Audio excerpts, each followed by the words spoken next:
Assalamualaikum warahmatullahi wabarakatuh.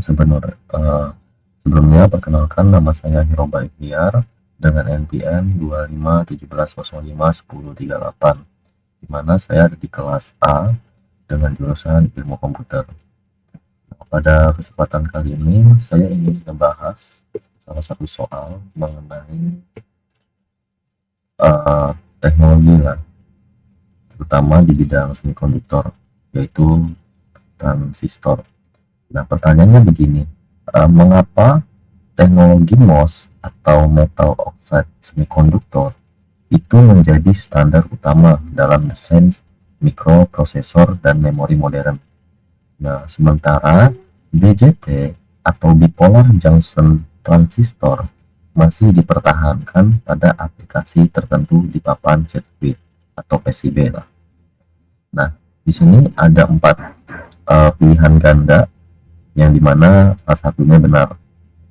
Yang pertama itu karena BJT memiliki struktur fisik yang lebih sederhana sehingga lebih mudah diperkecil ke skala nanometer dibandingkan MOSFET. Kalau B itu karena teknologi MOS itu memiliki konsumsi daya statis yang sangat rendah dan efisiensi yang tinggi, sedangkan BJT unggul dalam memberikan drive strength yang besar untuk beban berat. C karena MOSFET itu bekerja berdasarkan aliran arus pada terminal gate, sehingga lebih cepat dalam melakukan operasi logika dibandingkan BJT yang bekerja berdasarkan tegangan. Nah, yang D ini karena BJT jauh lebih hemat energi saat digunakan dalam jumlah miliaran pada satu chip dibandingkan dengan teknologi CMOS. Untuk menjawab soal ini, maka kita harus mengerti dulu dong mengenai teknologi MOS dan BJT.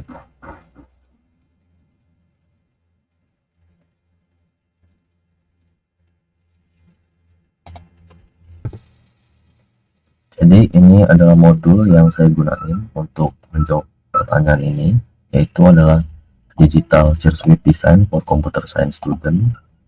Jadi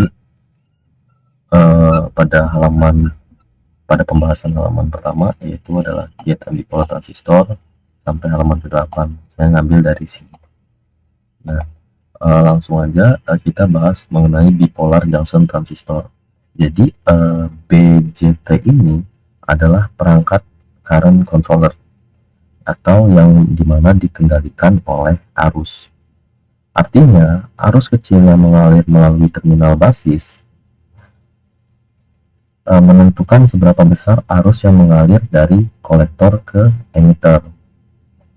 Nah, cara kerjanya itu adalah dengan fenomena difusi, yaitu pembawa muatan melintasi dua junction sambungan.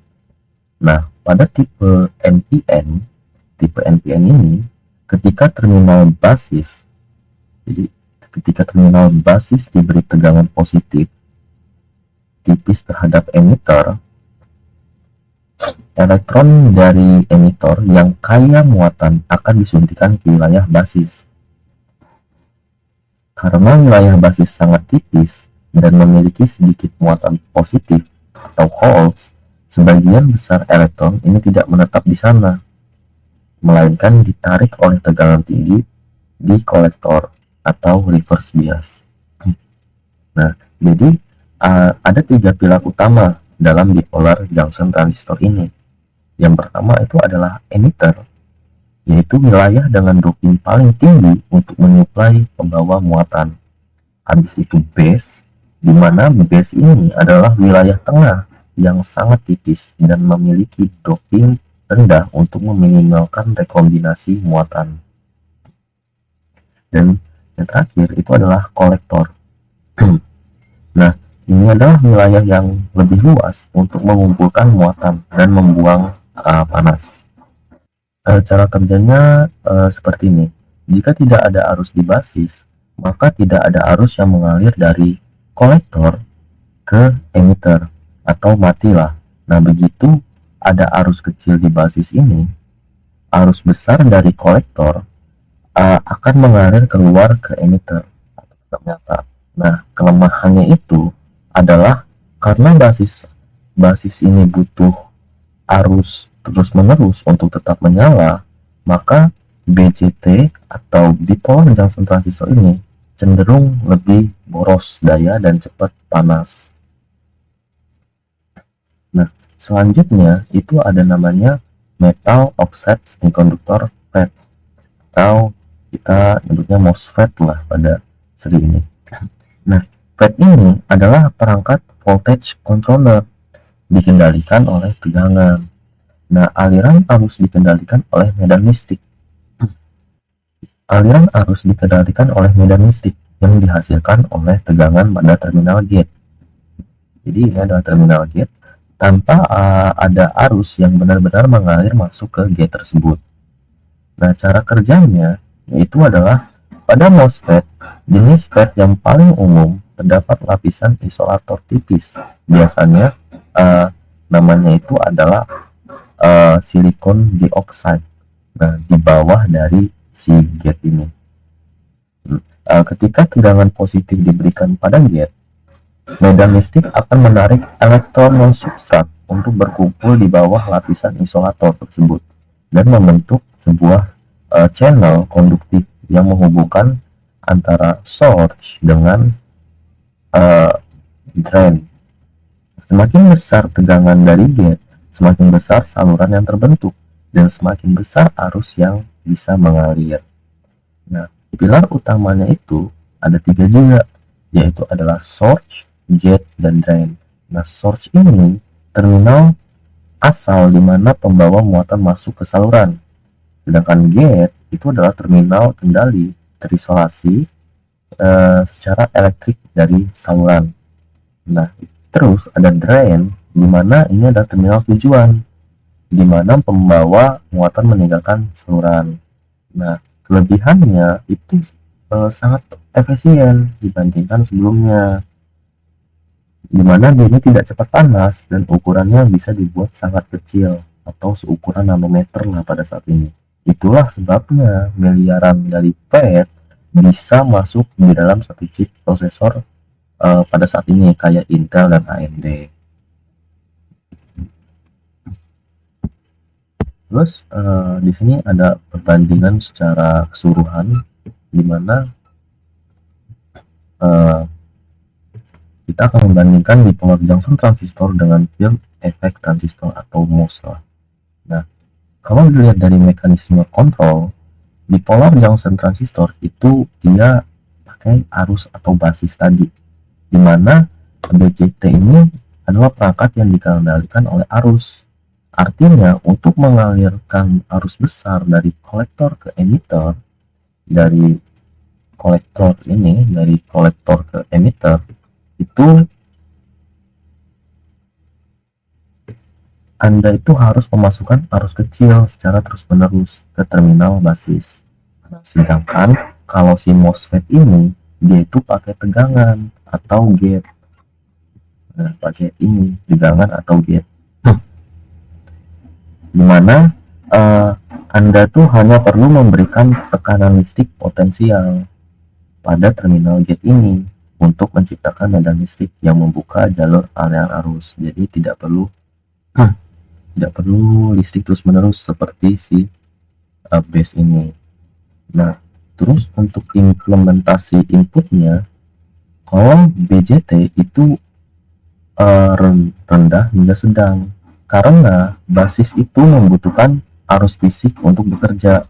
Nah, hambatan masuknya relatif rendah. Ini dapat membebani sumber sinyal yang lemah. Nah, kalau field effect transistor itu tuh dia tuh sangat tinggi ya, karena terminal gate itu terisolasi. Nah, biasanya oleh lapisan tipis silikon dioksida tadi, dan hampir tidak ada arus yang mengalir masuk. Dan impedansi yang sangat tinggi ini membuat MOSFET itu sangat baik dalam menjaga integritas sinyal tanpa mencuri energi dari sumbernya lah. Kemudian pembawa muatan, kalau BJT itu dia pakai elektron dan hole atau bipolar lah.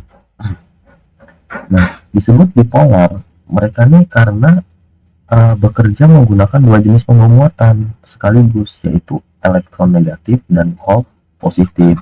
Nah,